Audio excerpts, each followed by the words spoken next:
My wife stood in our bedroom doorway holding a suitcase I didn't know she owned and said 5 words that rewired my entire existence.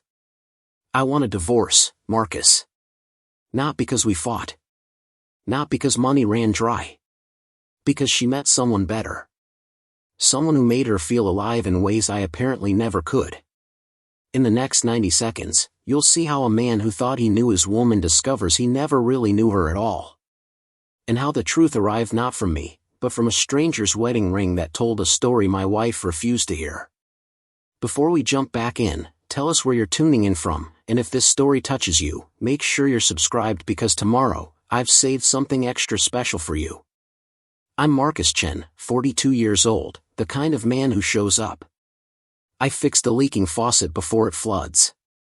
I remember anniversaries with flowers that aren't from a gas station. I coach Little League on Saturdays even when my back reminds me I'm not 20 anymore. My life wasn't built on grand gestures or movie moments. It was built on showing up every single day, keeping promises, and believing that consistency was the same thing as love. For 16 years, that formula worked. We had a house in Portland with a view of nothing special, 2 kids who argued about everything, and a marriage I thought was solid because we still held hands at the grocery store. I was wrong about a lot of things. Turns out, you can hold someone's hand and completely miss the moment they let go. The woman I married on a rainy afternoon in June. Her name is Nicole, and when we met she was the kind of person who laughed at her own jokes before the punchline landed.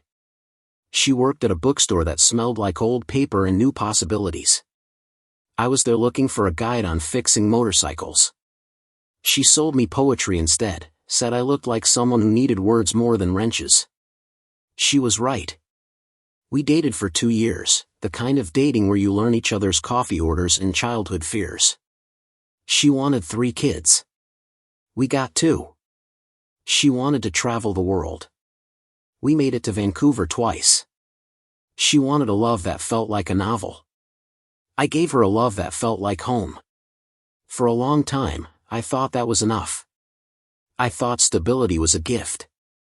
I thought being dependable meant being valued. What I didn't understand was that some people stop reading the same book and start wondering what else is on the shelf. Our kids made us parents before we were ready. Lily is 14, sharp as a tack, quieter than her brother, the kind of kid who notices when you're pretending to be fine. Jason is 11, all energy and elbows, a walking earthquake with a smile that could sell anything. They made our small house feel full. Bedtime stories that stretched past bedtime, science projects that took over the kitchen table, soccer games where I screamed louder than I should have. We weren't a perfect family. We were a real one. Lily had my sense of humor. Jason had Nicole's stubbornness. On Sundays, we made breakfast together, a tradition Nicole started when Lily was 3. Pancakes, eggs, the kind of chaos that ends with flour on the ceiling and everyone laughing. I believe those mornings were proof that we were okay. That as long as we kept showing up for each other, nothing could crack the foundation. I didn't see the cracks forming in rooms I wasn't invited into. I didn't notice the way Nicole started looking past me instead of at me. How our life hummed along on autopilot. We had routines that ran like clockwork. Monday was grocery night. Wednesday was Jason's soccer practice. Friday was pizza and a movie that nobody agreed on but everyone tolerated. Nicole handled the school emails. I handled the bills. We split the carpool, the laundry, the pretending we weren't exhausted. We talked about schedules more than dreams. We high-fived more than we kissed. But we functioned. I thought functioning was the same as thriving. Our conversations shrank to logistics. Did you pick up the dry cleaning? Can you grab milk? Lily needs new cleats. The space between us filled with to-do lists and silence that felt comfortable because it was familiar. I stopped asking how her day was because I assumed I already knew. She stopped telling me because she assumed I wasn't really listening. Looking back, we were 2 people operating the same machine without checking if the other one still wanted to be there. The night everything started to tilt off its axis. It was a Tuesday. Tuesdays are supposed to be boring. Nicole came home late, which wasn't unusual. She worked as an event coordinator, a job that kept her out past dinner more nights than I could count. But this time she walked in different.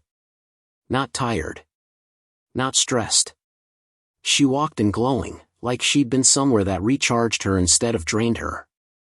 I was loading the dishwasher when she breezed past me, humming a song I didn't recognize. "New client?" I asked. She paused, smiled in a way that didn't include me, and said something about a corporate retreat she was planning. "Big budget," she added. "Exciting opportunity." I nodded, wiped down the counter, told her I was proud of her. She thanked me the way you thank a cashier. Polite. Distant. Transactional. That night, she stayed up late on her phone, the screen lighting her face in the dark. I asked if she was coming to bed. "Soon," she whispered, but soon never came. I fell asleep to the sound of her typing, the rhythm of it like Morse code I couldn't translate. When her phone became a third person in our marriage. Over the next few weeks, Nicole's phone transformed from a tool into a companion. It sat between us at dinner. It buzzed during conversations. It lit up in the middle of the night like an emergency that only she could see. She started taking calls in the garage, the bathroom, the backyard where I couldn't hear. When I asked who kept calling, she'd say work, a vendor, a stressed-out bride. Her answers were quick, practiced, delivered with a smile that never quite reached her eyes. I told myself she was stressed. Big projects do that. They swallow your attention and spit out someone who looks like your spouse but feels like a stranger. But then I noticed the way she angled the screen away from me when a notification appeared. The way she'd silence her phone before I could see the name. The way she started charging it in the bathroom instead of on her nightstand. Small changes. Easy to dismiss. Impossible to ignore. The compliments that didn't come from me. Nicole started dressing differently. Not for me. Not for work events I knew about. Just different. Brighter colors, sharper cuts, perfume that smelled expensive and unfamiliar. She'd check herself in the mirror longer, adjusting her hair, tilting her chin like she was preparing for someone's approval. One Saturday, she came downstairs in a dress I'd never seen, heels that clicked against our kitchen tile like applause. "You look amazing," I said, meaning it. She barely looked at me. "Thanks," she replied, eyes on her phone. "I'm meeting a vendor for coffee. On a Saturday?" I asked. She said it was urgent, grabbed her keys, and left before I could ask anything else. When she came home 3 hours later, she was still glowing. Still humming. Still somewhere I couldn't follow. That night, Lily asked me why Mom was so happy lately. I didn't have an answer that made sense. How distance sounds when nobody's yelling. We didn't fight. That's what I told myself when people asked if everything was okay. "We're fine," I'd say. No drama. No slammed doors. Just busy. But distance doesn't need volume. It creeps in quiet, fills the space between sentences, turns a house into a building where two people sleep in separate schedules. Nicole stopped asking about my day. I stopped offering details. We passed each other like roommates, polite but unattached, our conversations reduced to reminders and requests. The kids felt it too. Jason asked why we didn't do family movie night anymore. Lily stopped leaving her drawings on the fridge because nobody seemed to notice them.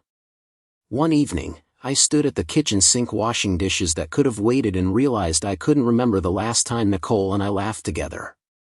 Not polite laughter. Real laughter. The kind that bends you in half and makes your stomach hurt. That kind of laughter had moved out, and I hadn't even noticed it packing. The first real crack I couldn't ignore. I needed her laptop to print a permission slip for Jason's field trip. Mine was dead, hers was open on the kitchen table. I wasn't snooping. I wasn't hunting for anything. I just needed a printer connection. But when I opened the browser, her email was still logged in, and the most recent message sat at the top of the inbox like a neon sign I couldn't look away from. The subject line read, "Can't wait to see you again." The sender's name was Michael Chen. Preparing and narrating this story took us a lot of time, so if you are enjoying it, subscribe to our channel, it means a lot to us. Now back to the story. I didn't open it. I didn't need to. The preview text was enough. Last night was incredible. You make me feel like I'm 25 again. I stared at those words until they stopped being letters and became evidence. My chest tightened. My hands went cold. I printed the permission slip, closed the laptop, and walked outside to the driveway where I stood under a sky that didn't care what I'd just read. I wanted to be wrong.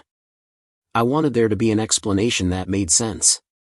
But I'm not the kind of man who lies to himself. Not anymore. When I asked the question I already knew the answer to. That night, after the kids went to bed, I asked Nicole the simplest, hardest question I've ever asked another human being. Are you seeing someone? She was folding laundry on the couch, her hands moving on autopilot. The question landed between us like a stone dropped in still water. She didn't flinch. She didn't panic. She just stopped folding, sat down the shirt she was holding, and looked at me with eyes that had already made their decision. Yes, she said. One word. No apology. No explanation. Just yes. I waited for more. For tears, for guilt, for something that looked like the woman I married. Instead, she sat back, crossed her arms, and said it like she was reporting the weather. His name is Michael. We met at a conference 2 months ago. And before you ask, yes, it's serious. The air in the room changed. Heavier. Thinner. I couldn't tell which. I asked her why. She said because he makes me feel seen. Because he listens. Because being with him reminds me I'm more than just a wife and a mother. I wanted to argue. I wanted to list everything I'd done, every way I'd shown up. But the truth is, when someone decides you're not enough, no list in the world will change their mind. The man she chose over me and what made him better. I didn't ask for details, but Nicole gave them anyway. Michael was older, mid-50s, successful in commercial real estate, divorced with grown kids who didn't need him anymore. He traveled for work, had an apartment downtown, drove a car that cost more than our mortgage. He took her to restaurants I couldn't pronounce and listened to her talk about dreams she'd stopped sharing with me. He made her feel young, she said. Made her feel exciting. With you, I'm just the person who keeps the house running, she explained. With him, I'm someone worth chasing. I asked if she loved him.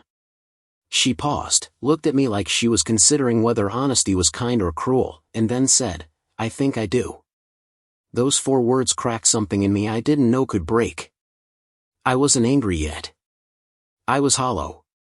I asked if she wanted to fix this, to try therapy, to remember the 16 years we'd built together. She shook her head slowly. I want a divorce, Marcus.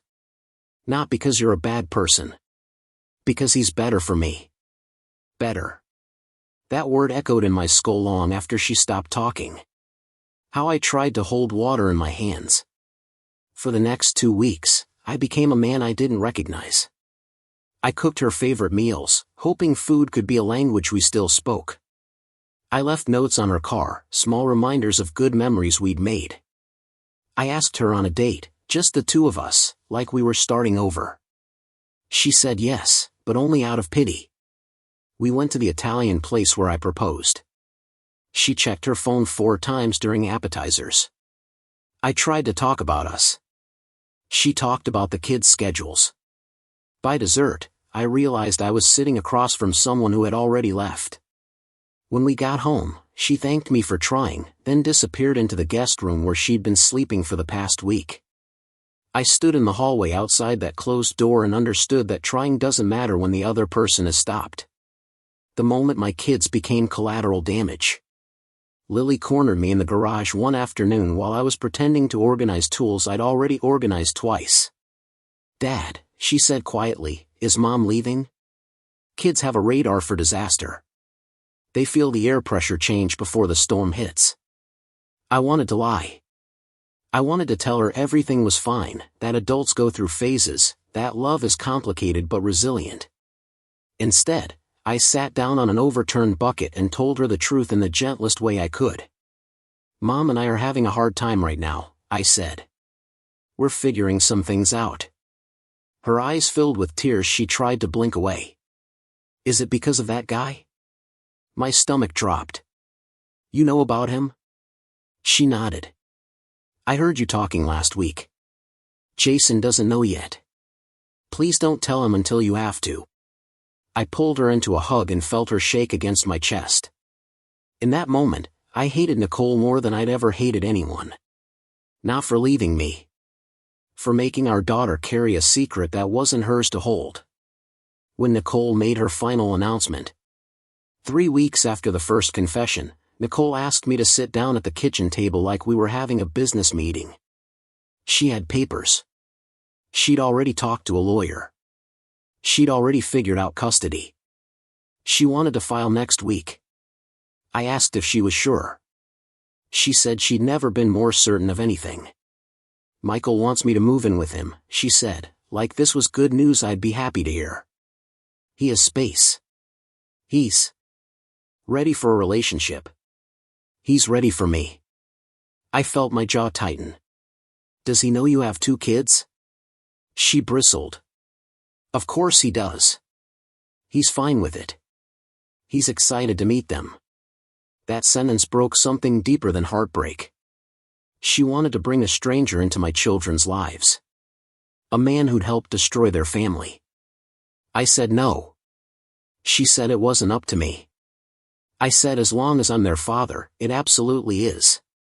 We stared at each other across a table that had held birthday cakes and homework and 1,000 ordinary dinners, and I realized we weren't a team anymore. We were opponents. And I was losing. How rage feels when it's been kept on a leash too long. I didn't yell. I didn't throw things. But inside, I felt something ignite. A slow, deliberate anger that made my hands shake and my vision narrow. I'd spent 16 years being the steady one, the reliable one, the one who kept us afloat while she drifted wherever her feelings took her. And now she was telling me I had no say in who my kids would be exposed to. I asked to meet Michael. She said no. I asked why. She said because you'll make it awkward. I laughed, a bitter sound I didn't recognize. You're replacing me, Nicole. It's already awkward.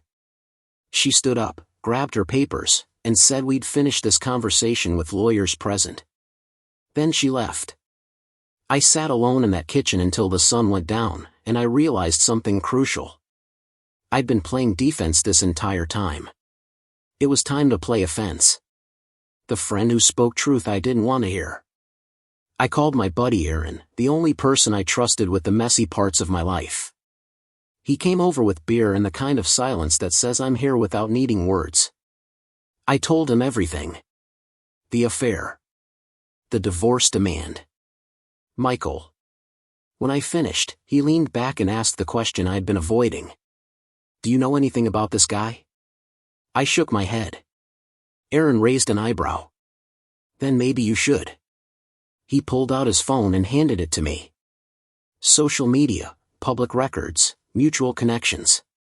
If this guy's going to be around your kids, don't you want to know who he actually is? He was right. I'd been so focused on losing Nicole that I hadn't thought about vetting the man she was running toward. That night, I started searching. Michael Chen. Commercial real estate. 54 years old. Divorced, or so Nicole said. But the deeper I looked, the stranger things became. His social media was sparse. No personal photos. No posts about his life. Just business content and generic motivational quotes. For a man who was supposedly ready to start fresh with my wife, he lived like someone who had something to hide. I made a list of every detail Nicole had mentioned and started checking them one by one. By midnight, I had more questions than answers. By morning, I had a plan. The investigator I hired to find what I couldn't see. I met Paul Navarro in a coffee shop downtown, the kind of place where people mind their own business. Paul was a private investigator Aaron had recommended, a guy who didn't ask moral questions, just delivered facts. I gave him Michael's name, his business, and everything Nicole had told me. Paul took notes without judgment, then looked up and asked the question that mattered. "What do you want to know?" I thought about it. What I wanted to know was whether this man deserved my wife more than I did. What I needed to know was whether he was who he claimed to be. I told Paul the first wanted the truth. "Whatever it is." Paul nodded. "Give me a week." He called me 6 days later and asked if I could meet him at his office. The tone of his voice told me he'd found something. Something big. What the investigator uncovered that Nicole never mentioned. Paul slid a folder across his desk, the kind of folder that changes everything. Inside were photos, records, and a summary typed in neat bullet points. Michael Chen wasn't divorced. He was married. 15 years. His wife's name was Angela. She lived in Seattle. They had a house, joint bank accounts, and social media photos from 2 months ago showing them at a wedding together, smiling like people who weren't on the verge of separation. My chest went tight. Nicole said he was divorced. Paul shook his head. He's not. He never filed. There's no separation agreement. Nothing. I stared at the photo of Michael and Angela standing arm in arm at what looked like a family gathering. She was smiling. He was smiling. They looked happy. Paul kept talking. Michael travels for work. A lot. He has an apartment in Portland that he uses during the week. His wife thinks he's building business. He's building a double life. I flipped through the rest of the folder. Credit card statements showing purchases in 2 cities. Flight records. Hotel receipts. Everything pointed to a man who had perfected the art of being in 2 places with 2 women who didn't know about each other. I asked Paul if he was certain. He pointed to the marriage certificate. Recorded. Legal.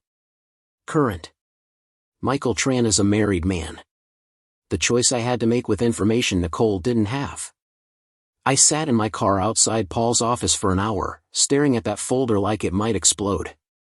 I had proof that the man Nicole was ready to leave me for was lying to her the same way he was lying to his actual wife.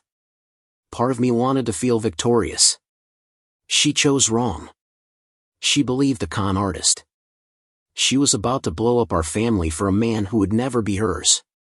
But another part of me, the part that still remembered who Nicole used to be, felt something closer to pity. She didn't know. She thought she was running toward something real. I could tell her. I could show her the proof and watch her world collapse the way mine had. Or I could let her find out on her own. I started the car and drove home, the folder sitting on the passenger seat like a passenger I hadn't invited. By the time I pulled into the driveway, I knew what I had to do. Not because I wanted to save my marriage. That ship had sailed. But because my kids deserved to know their mother hadn't just been betrayed by me. She'd been betrayed by the man she chose instead. How I told Nicole the truth she refused to believe. I waited until the kids were at school. Nicole was in the kitchen, packing her lunch for a meeting she claimed was unavoidable. I placed the folder on the counter in front of her. She looked at it, then at me. "What's this?" "Evidence," I said. She opened it slowly, her expression shifting from confusion to irritation to something I hadn't seen in months. Fear. She read the summary. Stared at the photos. Flipped through the pages like she was searching for a typo that would make it all untrue. "This is fake," she said, her voice shaking. "You hired someone to make this up." I stayed calm. Paul Navarro doesn't make things up. That's a legal marriage certificate. That's his wife. Michael is married, Nicole. She shook her head, pushing the folder away. He told me he was divorced. He told me his ex-wife lives in California. I pointed to the photos. "Does she look like an ex to you?" Nicole's face flushed. She grabbed her phone. Fingers flying across the screen, probably texting Michael. I watched her wait for a response that didn't come fast enough. When it finally arrived, she read it, then looked at me with defiance that was cracking at the edges. He says you're lying. He says this is a smear campaign because I'm leaving you. I crossed my arms. Then ask him for divorce papers. Ask him to introduce you to Angela. Ask him anything that requires proof instead of promises. She didn't respond. She just stood there, holding her phone like it was the only thing keeping her upright. The meeting Nicole demanded that I knew would end badly. Nicole insisted on meeting Michael in person to clear things up. She wanted me there too, which surprised me. Maybe she wanted a witness. Maybe she wanted to prove me wrong in front of both of us. Maybe she just didn't want to face him alone. We agreed to meet in a neutral place, a cafe near her office. I didn't tell her that Paul had already contacted Angela. I didn't tell her that Angela now knew her husband had been lying about business trips and late nights. I didn't tell her that Angela was angrier than I'd ever been and wanted her own answers. I just showed up at the cafe 15 minutes early, ordered black coffee I didn't drink, and waited. Nicole arrived 10 minutes later, dressed like she was going to war. Michael showed up last, all confidence and expensive cologne, the kind of man who believes charm can outrun consequences. He sat down, flashed a smile at Nicole, and barely looked at me. I'm glad we're doing this, he said smoothly. Clear the air. I didn't say anything. I just watched. Nicole pulled out her phone, showed him the photos from the folder. His smile faltered for half a second before snapping back into place. That's old, he said. That's from before we separated. I leaned forward. The wedding photo is from 8 weeks ago. He shot me a look. You don't know what you're talking about. I smiled. Then explain it to her. Explain why your wife doesn't know you're separated. The moment the door opened and everything shattered. That's when the cafe door swung open, and a woman walked in with the kind of purpose that makes everyone stop talking. She was mid-40s, put together, and furious in a way that didn't need volume. She scanned the room, locked eyes on Michael, and walked straight to our table. Angela.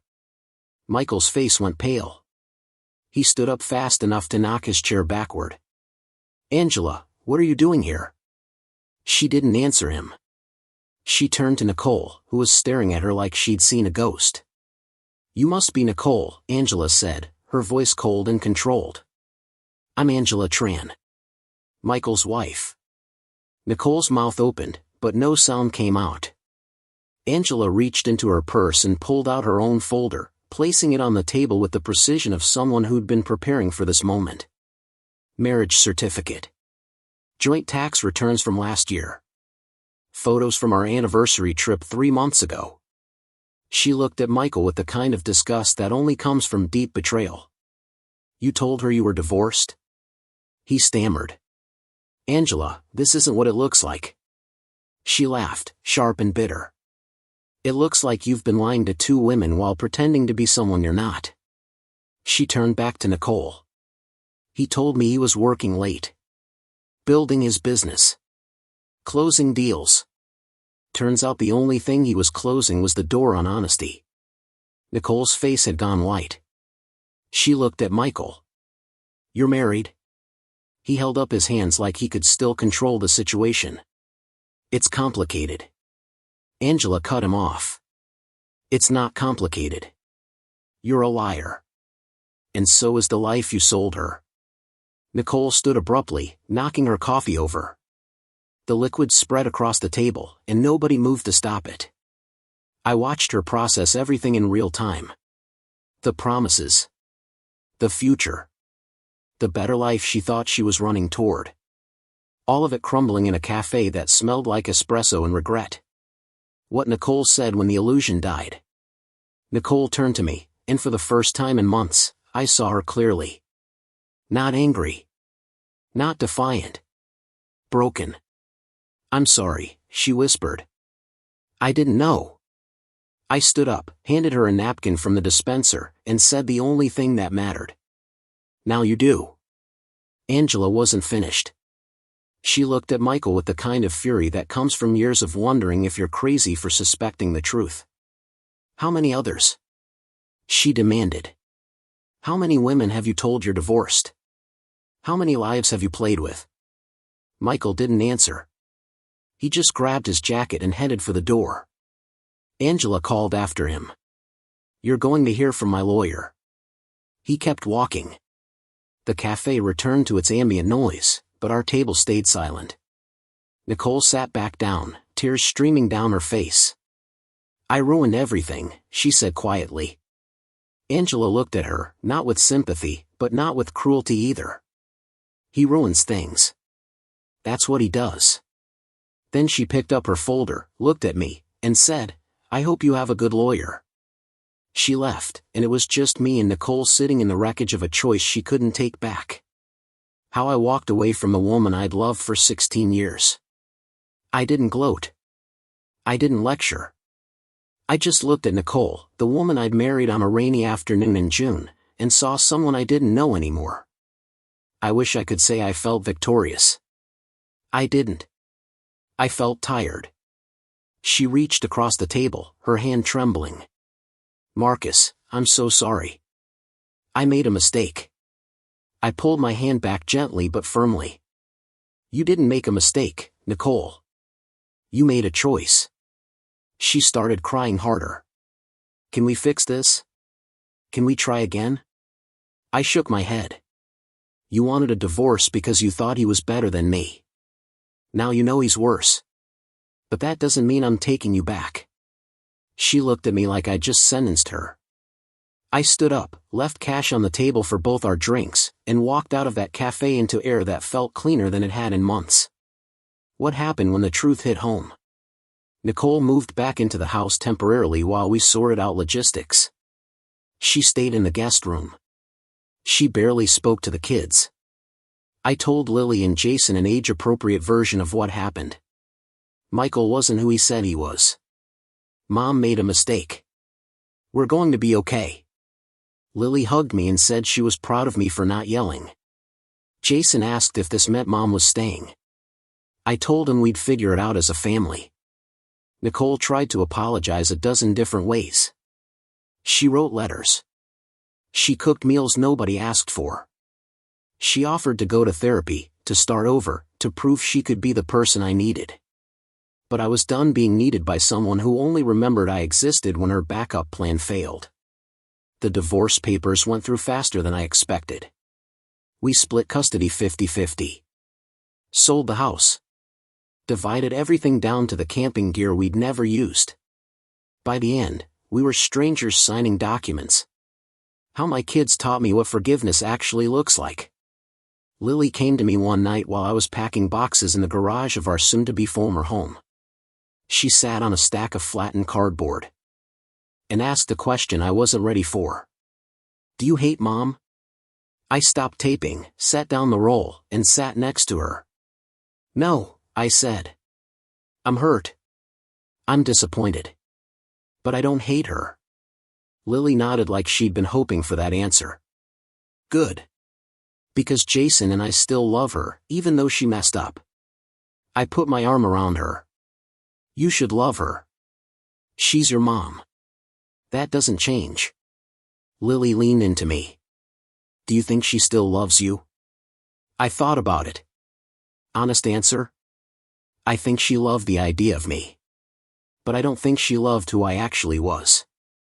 And that's okay. She looked up at me. How is that okay? Because, I said, sometimes people grow in different directions. It doesn't mean the time we had was wasted. It just means the story changed. Lily hugged me tight. I think you're better than him, Dad. Even if Mom didn't see it. I kissed the top of her head. That means more to me than you know. The future I'm building without her. I moved into a smaller place closer to the kids' school.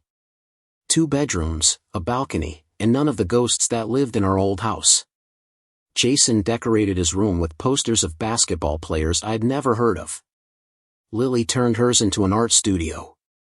We made new routines. Taco Tuesdays. Movie Fridays. Sunday pancakes that we burn more often than not. Nicole saw the kids on her scheduled days. She moved into an apartment downtown, alone. Michael vanished from her life the moment Angela filed for divorce. Turns out his real estate empire wasn't as impressive as he claimed. Last I heard, he was trying to rebuild a reputation he'd torched on both sides of his double life. I don't keep tabs. I don't need to. My life isn't about him anymore. It's about showing up for my kids and remembering that being better doesn't mean being perfect. It means being honest. The lesson I'll carry for the rest of my life. If you'd asked me a year ago whether love was enough, I would have said yes. Now I know better. Love without respect is just noise. Commitment without honesty is just a contract waiting to break. Nicole taught me that I can't make someone value me. But I can value myself enough to walk away when they don't. Angela taught me that the truth always surfaces, no matter how carefully it's buried. And my kids taught me that resilience isn't about bouncing back. It's about building something new from what's left. I don't hate Nicole. I don't wish her harm. But I also don't wish her back. Some chapters end because they're supposed to. And the best thing you can do is close the book with grace and start writing the next one. If you're going through something similar, here's what I want you to know. You're not small for wanting stability. You're not boring for being faithful. You're not less than someone who made bigger promises with emptier pockets. And when the person you love chooses someone else, it's not a reflection of your worth. It's a reflection of their vision. Let them live with what they chose.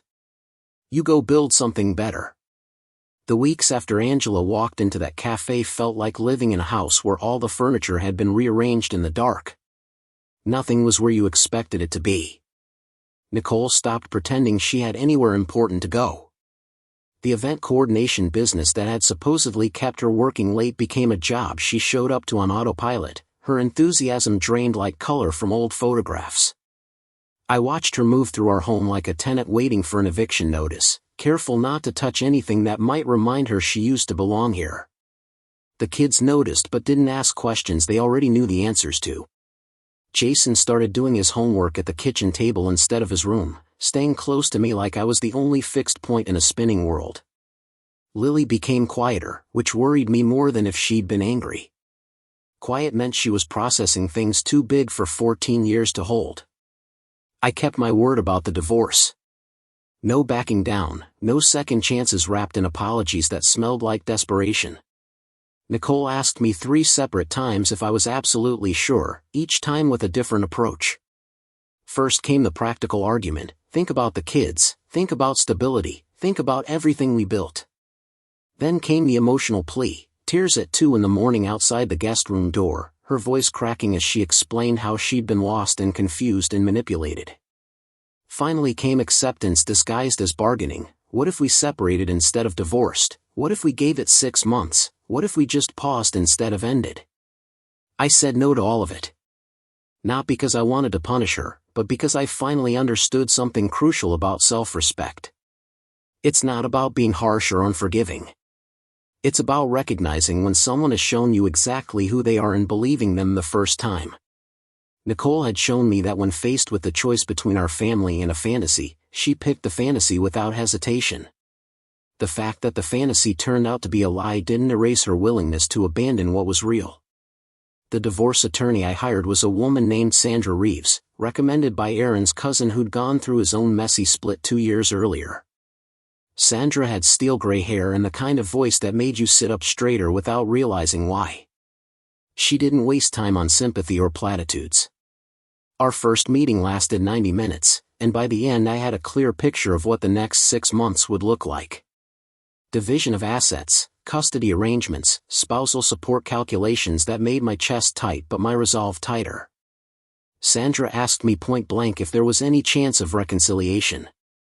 I told her about Michael, about Angela, about the cafe confrontation that felt like watching a building collapse in real time. She made notes without expression, then looked up and said something I'll never forget. The person who cheats always thinks they're the victim once they get caught. Don't let her rewrite history. I promised I wouldn't. Nicole hired her own attorney, a man named Richard Park who had a reputation for being aggressive in ways that made me wonder what she'd told him about our marriage. The first correspondence I received from his office painted me as controlling and emotionally distant, a husband who had neglected his wife's needs and driven her to seek connection elsewhere. I read those words in my car before heading into work and had to sit with my hands on the steering wheel for 10 minutes just breathing. It's one thing to know your marriage failed. It's another to see it weaponized on legal letterhead. Sandra told me not to take it personally. This is strategy, she explained. They're setting up a narrative in case we go to court. Stay calm, stay factual, and let the evidence speak. The evidence was simple. I hadn't been the one sneaking around. I hadn't been the one lying about where I was and who I was with. I hadn't been the one ready to introduce our children to a man who turned out to be married to someone else. The hardest part wasn't the legal paperwork or the financial calculations. It was explaining to Jason why his mom was moving out. Lily already understood in the way older kids do, that adult relationships are complicated and sometimes they break in ways that can't be fixed.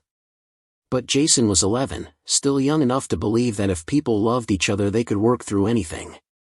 He cornered me one Saturday morning while I was making scrambled eggs, his favorite breakfast that he'd barely touched for 3 weeks. "Dad," he said, standing in the doorway with his hair sticking up in 5 directions, "if Mom says she's sorry, does she have to leave?"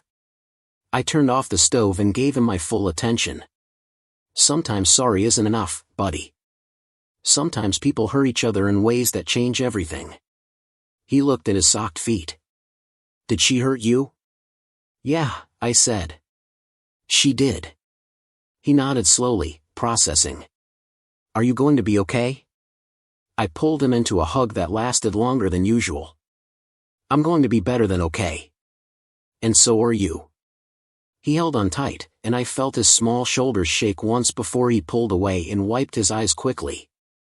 "Can we still do movie night?" "Absolutely," I said. "Every Friday. No matter what." Nicole's moving day arrived on a Thursday in late September, one of those Pacific Northwest mornings where the rain hadn't decided if it was committed or just visiting.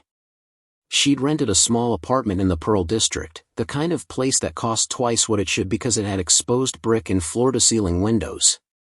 I helped her load boxes into her car, not because I wanted to but because the kids were watching and I needed them to see that their parents could be civil even when everything underneath was scorched. We didn't talk much. Just logistical exchanges about whose furniture was whose and whether she wanted the coffee maker or the blender.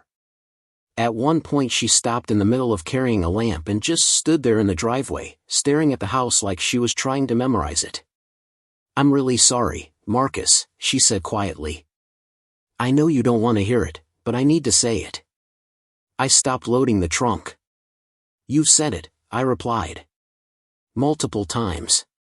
What you haven't said is why you thought it was okay to risk everything we had." She opened her mouth, closed it, then tried again. I thought I was missing something. I thought there was supposed to be more. I met her eyes. There was more. You just stopped looking at it. After she left, the house felt different. Not emptier, exactly. Lighter, maybe. Like we'd been holding our breath for months and finally someone opened a window. Lily came downstairs that evening and found me sitting on the back porch with a beer I wasn't drinking, just holding because it gave my hands something to do. She sat next to me without saying anything, and we watched the neighbor's cat hunt something invisible in the grass. "You doing okay, Dad?" she asked eventually. "I'm getting there," I said. "How about you?" She pulled her knees up to her chest. "I'm mad at her." I nodded. "You're allowed to be. But she's still your mom, and she still loves you." Lily looked at me with those sharp eyes that missed nothing. "Do you still love her?" I thought about that question longer than I should have. "I love who she used to be," I said finally. Or maybe who I thought she was. But the person she is now? I don't know that person well enough to love them. Lily processed that in silence, then leaned her head on my shoulder. "I think that's fair," she said softly. The custody schedule we settled on was 50-50, alternating weeks with adjustments for school breaks and holidays. It sounded reasonable on paper but felt like negotiating away half my time with the people I loved most. The first week the kids stayed with Nicole, I walked through the house at 7 in the morning and realized I didn't have to make breakfast for 3. No one needed a lunch packed. No one was going to leave their backpack by the door and make me trip over it. The silence wasn't peaceful. It was accusatory, like the house was asking me what I'd done to deserve this. I went to work early and stayed late, volunteering for projects I didn't care about just to avoid coming home to rooms that echoed. Aaron invited me to a Blazers game that Wednesday. I said yes because sitting alone was starting to feel like a bad habit I couldn't afford to pick up. We didn't talk much about the divorce. He just handed me overpriced nachos and let me exist without needing me to explain myself. That kind of friendship is worth more than people realize. Nicole's social media presence, which had been carefully curated versions of our family life for years, went dark. No posts about fresh starts or new chapters. No cryptic quotes about healing and growth. Just silence. I wasn't following her anymore, but Lily mentioned it one night in passing. Mom deleted all her photos, she said, scrolling through her phone. Like, everything. The whole account is just blank now. I asked if that bothered her. Lily shrugged. I don't know. It's like she's trying to erase what happened. You can't erase the past, I said. You can only decide what to do with it. Lily looked at me. What are you doing with yours? I smiled. Figuring that out as I go. The first time I ran into someone who knew both Nicole and Michael was at a grocery store 2 months after the cafe incident. I was in the produce section, trying to remember if Jason liked green grapes or red, when a woman I vaguely recognized from one of Nicole's work events approached with a cart full of organic everything. Marcus, right? She said, smiling in that overly bright way people do when they know your business but want to pretend they don't. I nodded. She dove right in. I heard about you and Nicole. That must have been so hard. And then finding out about Michael? She made a face like she'd tasted something sour. What a mess. I kept my expression neutral. It was complicated. She leaned in, lowering her voice. I always thought he was too smooth, you know? Like he was selling something. Turns out he was. She laughed at her own observation. I excused myself politely and moved to the next aisle, leaving my empty cart behind. I didn't need groceries badly enough to continue that conversation. What surprised me most during those months wasn't the anger or the grief. It was the relief. I hadn't realized how exhausting it had been to live with someone who was only half present, to keep trying to connect with a person who'd already disconnected. Now, even in the hard moments, there was a clarity I hadn't felt in years. I knew where I stood. I knew what I was responsible for and what I wasn't. The kids thrived on that clarity too. Lily's grades improved. Jason made the soccer team's starting lineup. They weren't walking on eggshells anymore, weren't trying to read the temperature of a room before deciding if it was safe to be themselves. On the weeks they were with me, we fell into rhythms that felt less like surviving and more like living. We cooked together, badly but enthusiastically. We watched shows we actually wanted to watch. We talked about things that mattered instead of filling silence with small talk.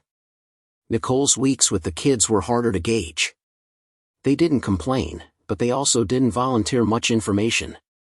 When I asked how things were going at Mom's place, I got one-word answers. Fine. Good. Okay. I didn't push. They needed space to have their own relationship with her, one that wasn't filtered through my hurt or anger. But I paid attention to the small tells. Jason always came back with his homework incomplete. Lily mentioned more than once that they'd eaten cereal for dinner. One Sunday when I picked them up, Nicole answered the door in sweatpants and a t-shirt that looked like it hadn't been washed in days. She tried to smile, but it didn't reach her eyes. Kids are ready, she said flatly, stepping aside so I could see Lily and Jason gathering their bags from the couch. Everything okay? I asked, keeping my tone neutral. She looked at me like she was deciding whether honesty was worth the energy. Not really, she said. But that's not your problem anymore. She was right. It wasn't. I started seeing a therapist in November, not because I was falling apart but because I wanted to make sure I didn't. Her name was Dr. Patel, and she worked out of a small office that smelled like lavender and old books. Our first session, she asked me what I wanted to get out of therapy. I want to make sure I don't mess up my kids, I said. She smiled.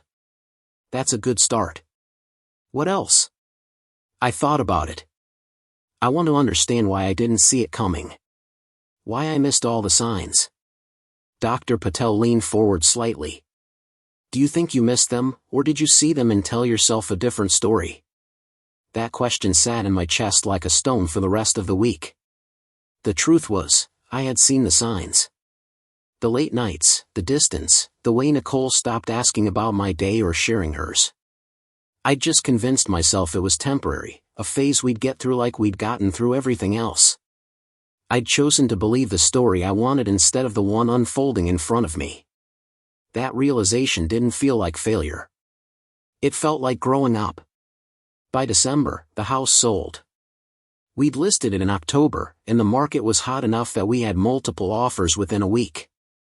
Signing those papers felt surreal, like giving away a piece of my identity. That house had been where we brought both kids home from the hospital. Where we'd hosted birthday parties and Thanksgiving dinners and 100 ordinary nights that added up to a life. Now it belonged to a young couple who talked about knocking down walls and updating the kitchen. I wished them luck and meant it. The money from the sale went into accounts for the kids' college funds and the down payment on my new place, a townhouse closer to their school with a small backyard and enough space for everyone to have their own room. Jason helped me pick out paint colors. Lily claimed the room with the best light for her art. We moved in the week before Christmas, and I strung lights on the porch even though it felt strange decorating a place that didn't hold any memories yet. Christmas that year was split down the middle. The kids spent Christmas Eve with Nicole and Christmas Day with me. I tried not to think about what Nicole's apartment looked like with a tree in it, or whether she was spending the holiday alone or with people I didn't know. Instead, I focused on making Christmas morning feel as normal as possible.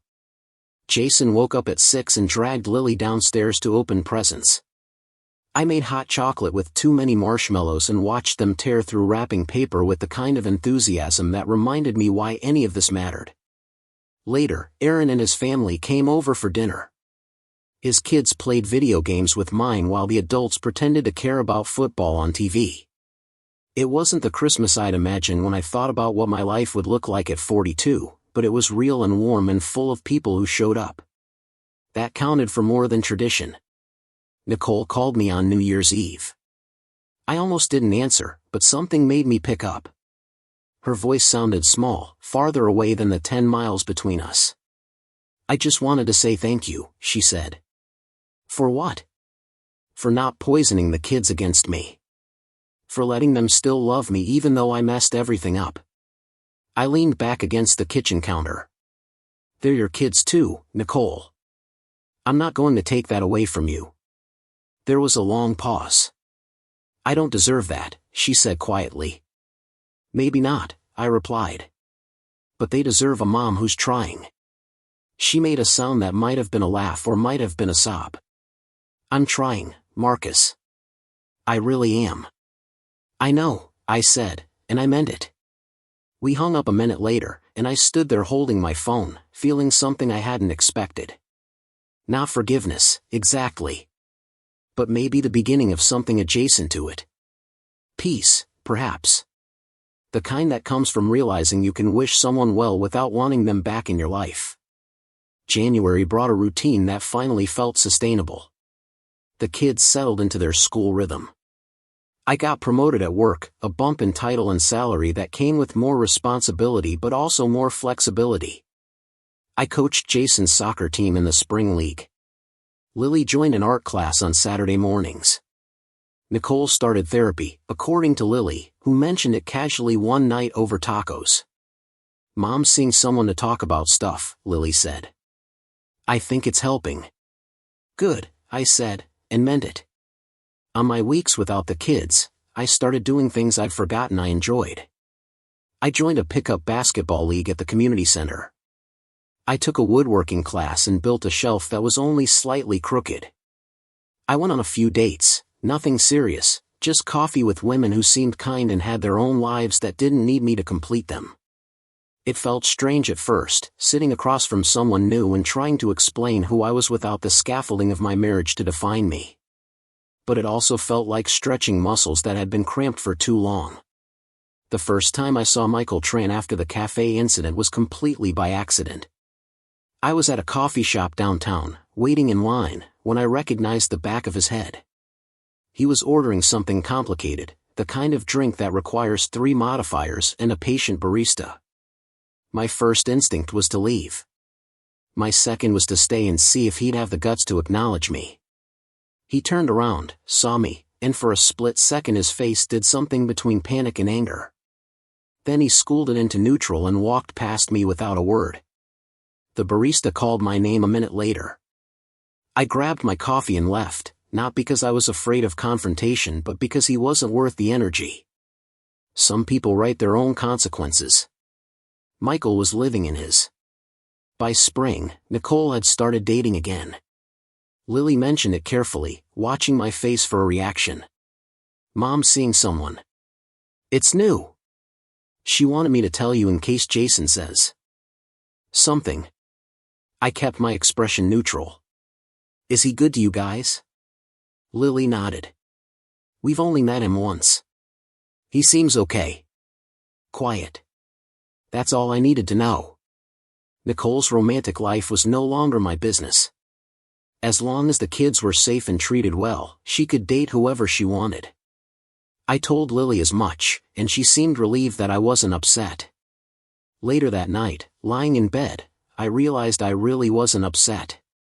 I felt nothing, which was its own kind of milestone. Indifference is a gift you give yourself when you've finally stopped carrying someone else's weight. The moment I knew I was going to be okay happened on an ordinary Tuesday in April. I was driving home from work, stuck in traffic on the Burnside Bridge, when a song came on the radio that Nicole and I used to sing together on road trips. It was sappy and overplayed, but it had been ours in the way small things become significant in long relationships. I braced myself for the gut punch of memory, the wave of loss or regret or anger. Instead, I just turned up the volume and sang along by myself. When the song ended, I realized I was smiling. Not because I'd forgotten the pain, but because it didn't own me anymore. I could hold the memory without being held hostage by it. That's when I knew the worst was over. The kids graduated into new versions of themselves that year. Lily finished 8th grade and prepared for high school with a confidence I hadn't seen before. She'd started submitting her art to local competitions and won 2nd place in a citywide showcase. Jason became the kid who made his teammates laugh and worked harder than anyone expected. They were thriving, not despite the divorce but maybe because of it. They'd learned that families can break and still function. That love doesn't have to look perfect to be real. That people make mistakes, and sometimes those mistakes change everything, but they don't have to define everything. I watched them grow and felt proud not just of who they were becoming, but of how we'd gotten through it together. Nicole sent me a text in June, a year after everything had fallen apart. It was simple. "Thank you for being a good dad. For putting them first.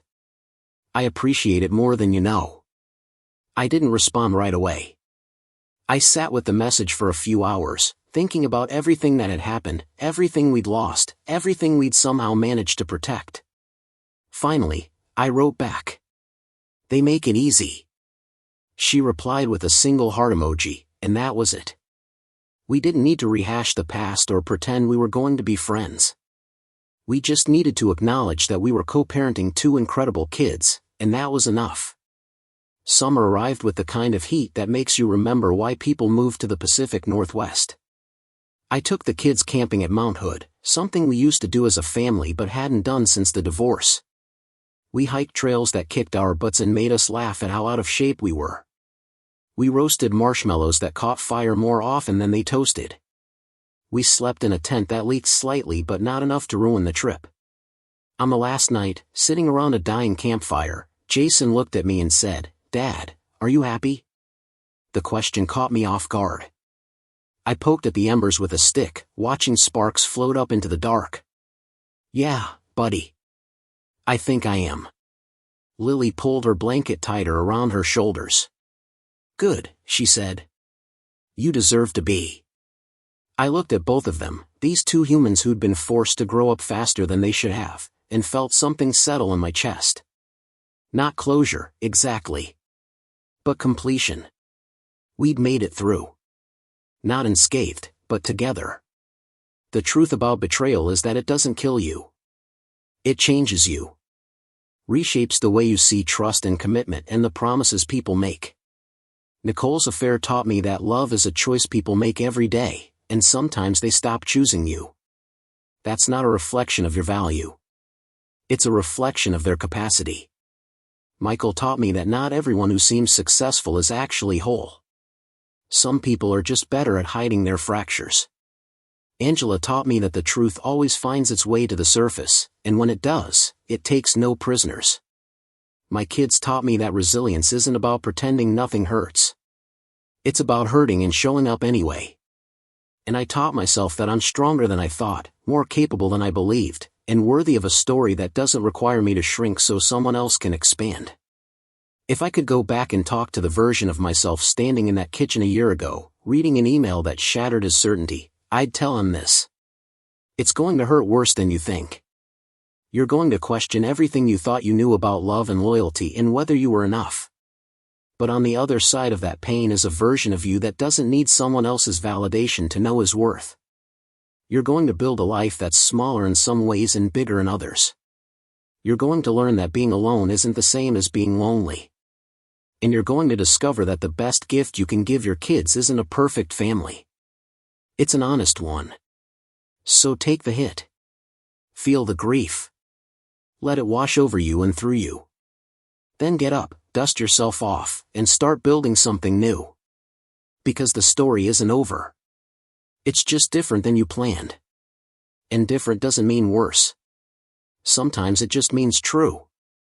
2 years later, I found myself standing in the kitchen of a house that finally felt like mine, watching autumn rain streak the windows while chicken roasted in the oven. The kids were with Nicole for the week, and the silence no longer felt like punishment. It felt like breathing room. I'd learned to appreciate these empty stretches, to fill them with things that belonged only to me. Tonight I was trying a new recipe I'd found online, something with garlic and herbs that smelled better than anything I'd attempted in months. The timer dinged just as my phone buzzed with a text from Lily. A photo of her and Jason at some restaurant, both making ridiculous faces, caption reading "Miss you dad but mom's new boyfriend makes terrible jokes so we're surviving." I smiled and sent back a thumbs up, feeling nothing but warmth for the fact that they were okay. Nicole's boyfriend was a guy named Patrick, someone she'd met through a mutual friend, an accountant with 2 teenage kids of his own. The kids had mentioned him enough times that I'd gotten a decent picture. Stable, boring in the best way, someone who showed up consistently and didn't make promises he couldn't keep. Exactly what Nicole needed, probably. Exactly what I no longer had to provide. My own life had taken a shape I hadn't anticipated but had grown to value. I was dating someone named Rachel, a physical therapist I'd met at Jason's soccer game when her nephew played on the opposing team.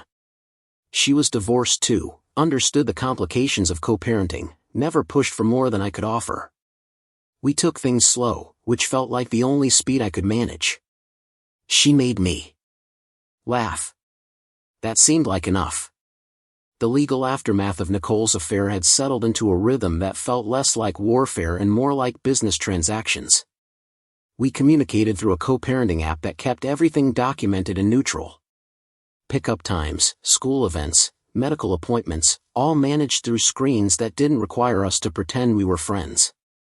Once a month we met for coffee to discuss anything that needed face-to-face conversation, usually things about the kids' future or upcoming schedule changes. These meetings were civil, occasionally warm, never intimate. We'd become the kind of exes who could exist in the same space without combusting, which felt like its own achievement. At our last coffee, Nicole had asked how I was doing, really doing, and I'd told her the truth. Better than I expected. She'd nodded like she understood, then shared that she was in a better place too. Therapy had helped. Time had helped. Facing consequences had helped. Michael's name occasionally surfaced in conversations with mutual acquaintances, always followed by some version of "did you hear?" Last I'd heard, he'd moved to Sacramento, started over in a market where his reputation hadn't preceded him. Angela had divorced him thoroughly, taken half of everything, and according to her LinkedIn profile was thriving in a senior position at a consulting firm. She'd sent me a brief email about 6 months after the cafe incident, nothing dramatic, just a note saying she hoped my family was healing and that she appreciated me helping expose the truth. I'd written back wishing her well, and we'd never communicated again.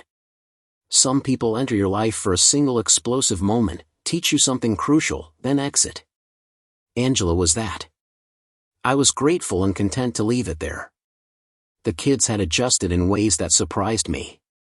Lily was thriving in high school, her art getting recognition from teachers who said she had real talent.